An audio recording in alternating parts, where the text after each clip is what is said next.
Deconverted Man here. So I'm going to be doing a series on a set of videos produced by this YouTube channel called The End of Atheism. I'm going to cover every video they have. I already covered one, so I'm not going to recover that one.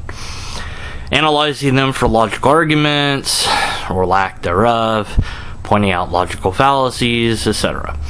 But before I get into all that, because I'm sure it's going to make me lose my mind, I wanted to talk a moment in this talking points about the supernatural. Now, we've been told that the definition of the supernatural is not natural. Okay.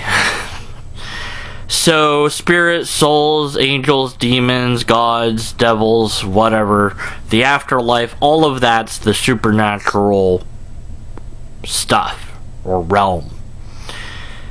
But I would say that if such a thing was at all, unless it interacts on some level with the materialistic natural realm, then there is zero way that we could ever know about it, period.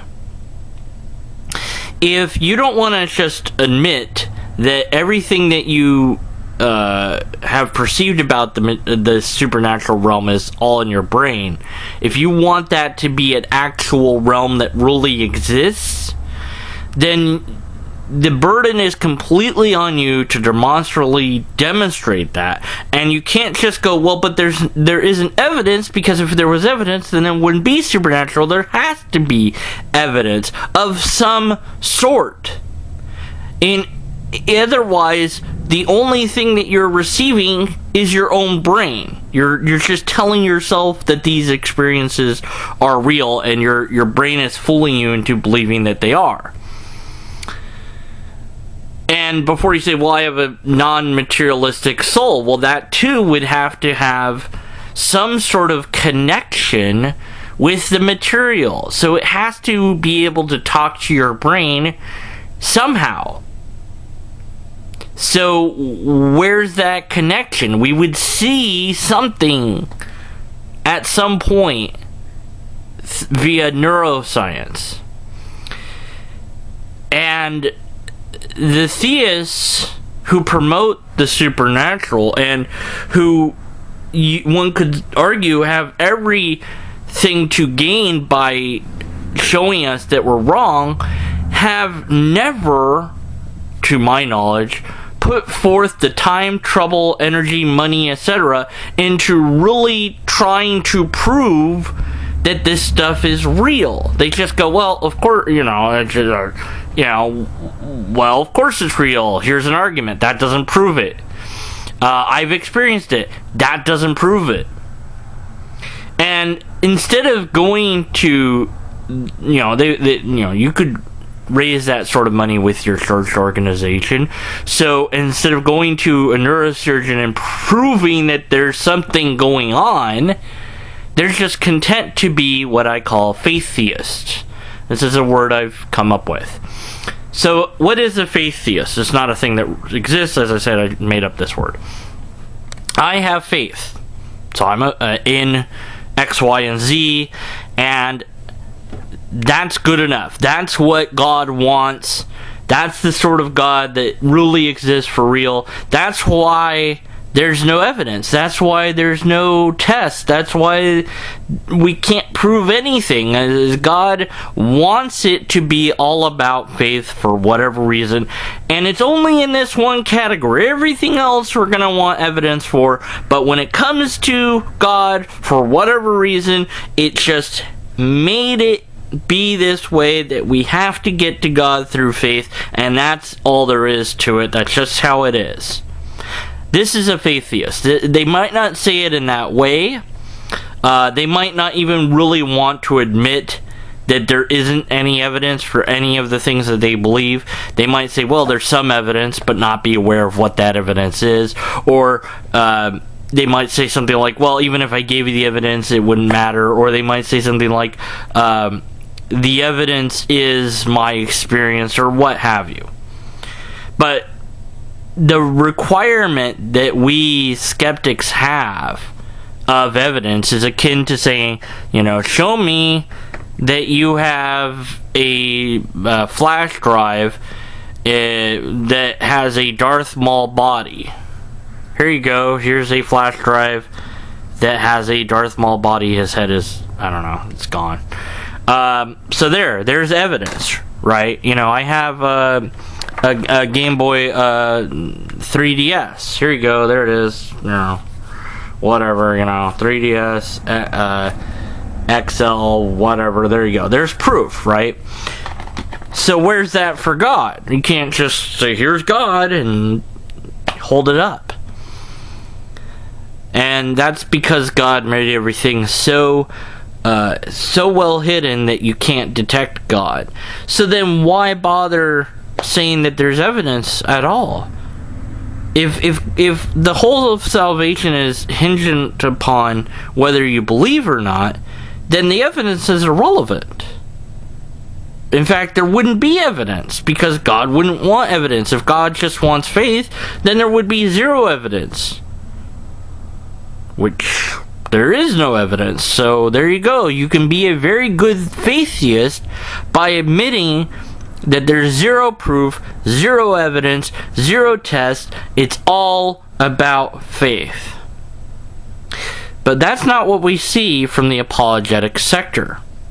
What we see is an attempt to say that there is evidence, that there are arguments to be made. And they fail at doing both. They fail to provide the evidence because there isn't any, and then they fail of the logical argument because you can't make an argument unless you have something to base that argument on that is connected to reality in some way, shape, or form.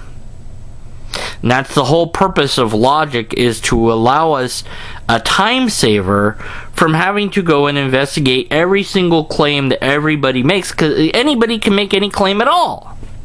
My stuffed cat Fluffy has claimed numerous times that he has magical powers, and nobody can explain how he does what he does. So it must be magic. But none of us believe that it's magic. We don't know what it is. Maybe we have some guesses we could make. But that's it. They would be guesses. They wouldn't, unless you know how the trick is done, you can't say for sure. You can make an educated guess, but you can't have this sort of certainty that the apologetic seems to be arguing for. And make no mistake about it, apologetics is not to convince the skeptic. It's not. That's what they say it is. They say it's how to defend your faith. No, apologetics is proselytizing. Just, it sounds more intellectual. But I've seen websites claim that you can leave your body and do all these things and drop in the word quantum every 5 sentences to make it seem like it's scientific or whatever. And it's not. It's BS. If you know anything about science at all, you look at that website, and even if you did believe you could leave your body, you would know that it has nothing to do with quantum anything. So you would go, no, that website's wrong. So the faith theist comes into conflict when they become an apologist, because they give up this aspect of faith and instead pretend and insist that there's proof for something that there is no proof for. That the test is you being our religion will prove that this religion is right. That the evidence is that you'll change your life after doing these things. Well, if you start to live X, Y, and Z way, guess what? Your life's gonna change because you're living that different way. Praying 3 to 4 times a day is going to change the way you live, not because of prayer, but because you're going to have to structure a schedule around praying 3 and 4 times a day. Duh! It's not that difficult.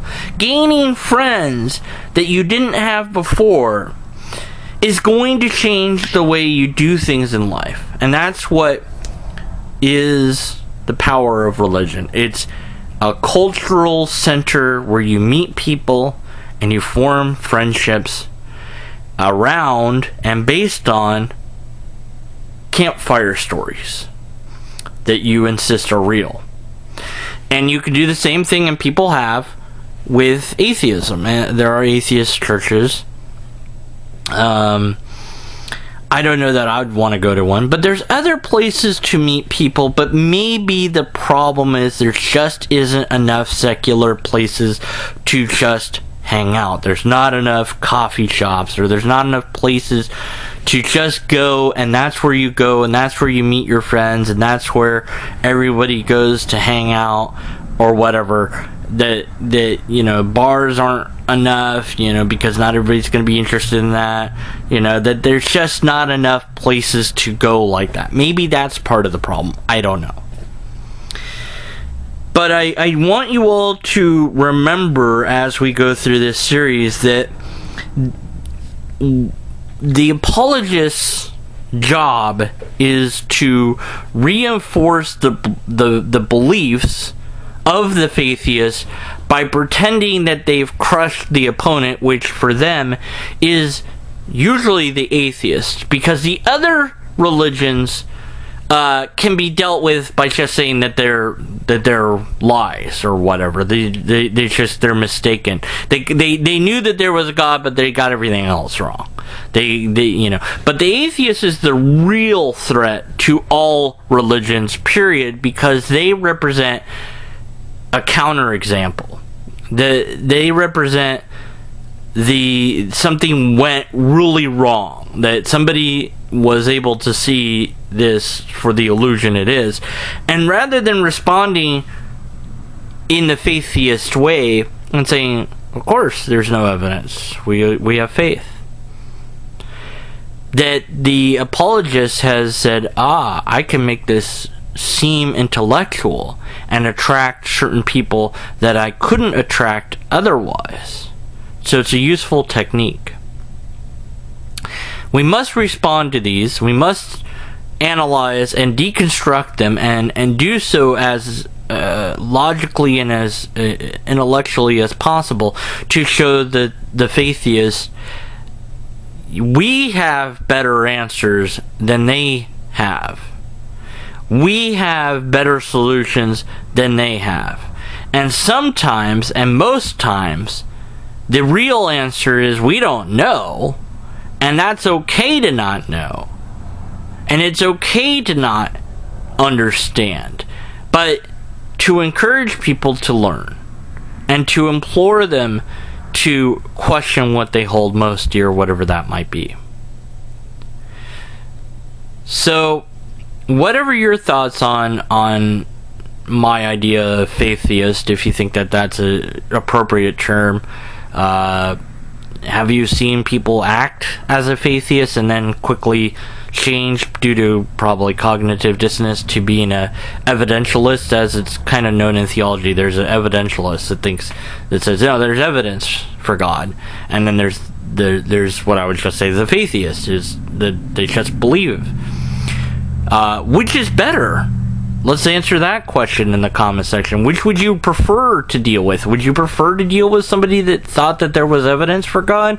Or would you prefer to deal with somebody that just had faith?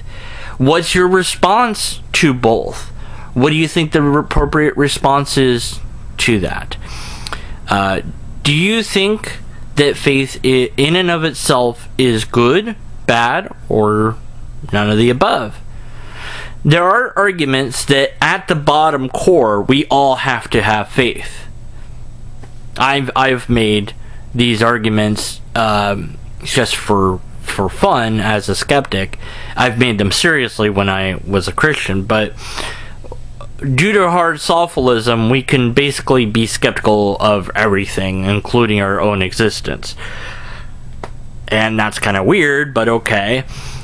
But we recognize that we have to just say reality is real.